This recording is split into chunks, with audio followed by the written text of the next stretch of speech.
Welcome to KeepItReal Studios, the only channel on YouTube that keeps it real.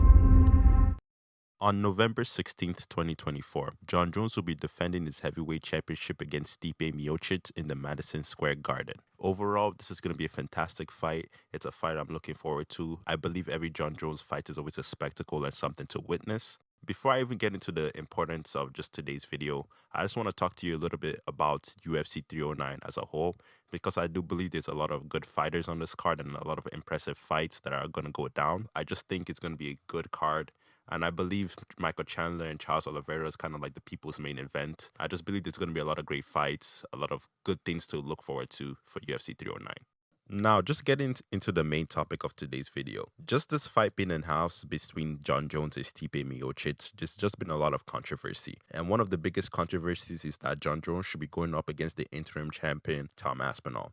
Even I myself believe it would be a better matchup too as well, because Stipe Miocic hasn't really fought in a long time. And I believe just Tom Aspinall being the interim champion, he just deserves it more. And he's just undefeated and he's just been on a good winning streak. So it would just be better to just for Jon Jones to cement his legacy by kind of facing the most feared heavyweight currently.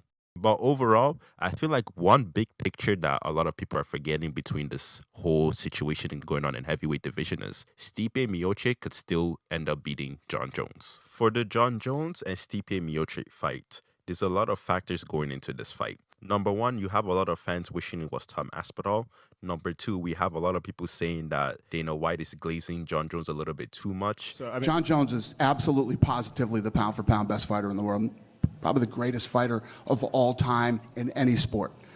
When you talk about who's the baddest dude in the world, you put two guys in a room and who walks out, Jon Jones walks out of the fucking room every time. No question about it. Then number three, we have Jon Jones just being injured. So overall, there were a lot of multiple factors leading up to this fight. And I feel like one of the biggest factors is that everybody is outruling Stipe Miocic. Right now, I'm not saying Stipe Miocic is going to beat Jon Jones, because in my opinion, I still think Jon Jones is going to pull it off. But overall, I wouldn't be surprised if Stipe Miocic put off an upset too, because Stipe Miocic is arguably the heavyweight GOAT, man. Throughout his career, this guy has just been dominant. We've seen him do perfect mid-fight adjustments, pretty well-rounded. I'll say just in his last couple fights, he hasn't been looking his best, and I feel like that's the reason why a lot of people are kind of saying Jon Jones should fight Tom Aspinall instead of Stipe. But overall, I feel like this is a very good motivator for Stipe Miocic, because in the UFC, when everybody counts you out and all the fans are going up against you, even the organizations going up against you, that could be excellent fuel for the fighter. You know, that gives Stipe Miocic more things to fight for rather than Jon Jones. Because if you're looking at Jon Jones right now, he just kind of wants to beat Stipe Miocic, then walk away as the GOAT, you know? So Stipe Miocic kind of has a lot to prove and he kind of needs to defend his honor in this situation. Just to go into more detail, I feel like people tend to forget the number one aspect of MMA. At any given moment, anything can happen, especially in the heavyweight division, man. You got to realize heavyweight division is the highest weight division in all of UFC, you know? They have the most power. All it takes is one punch to take out your opponent. And I feel like a lot of fighters tend to forget that not all the time the best fighter wins on the night, you know? Sometimes luck and chance are a factor in the UFC. And also, I feel like a lot of individuals are tending to forget that technically Jon Jones hasn't had a proper fight since 2022 against Dominic Reyes. Because if you look at Jon Jones' last fight with Ciryl Gane, the hardest shot that Jon Jones took that night from Ciryl Gane was a groin strike.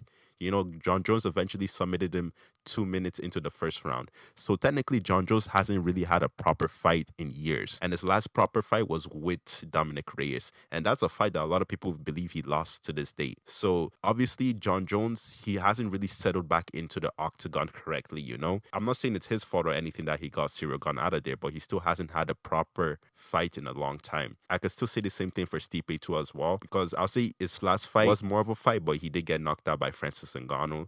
So that's one thing I'm a little bit concerned when it comes to Stipe Miocic in his fight with Jon Jones. But overall, I still kind of believe that his experience and also just him fighting in heavyweight just throughout this years and a lot of people doubting him can be a very powerful motivator to pull off the upset against Jon Jones.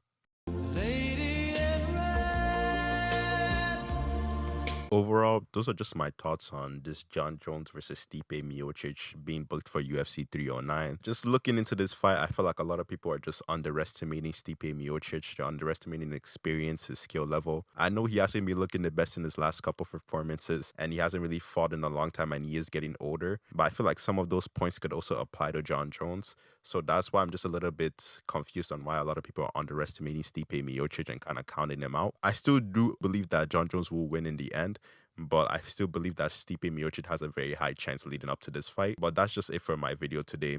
Thank you all so much for watching. Please comment down below some of your thoughts on just Stipe Miocic versus John Jones and this whole Tom Aspinall situation and just UFC 309 as a whole. But that'll be it for today's video. Thank you all so much for watching, and don't forget to keep it real.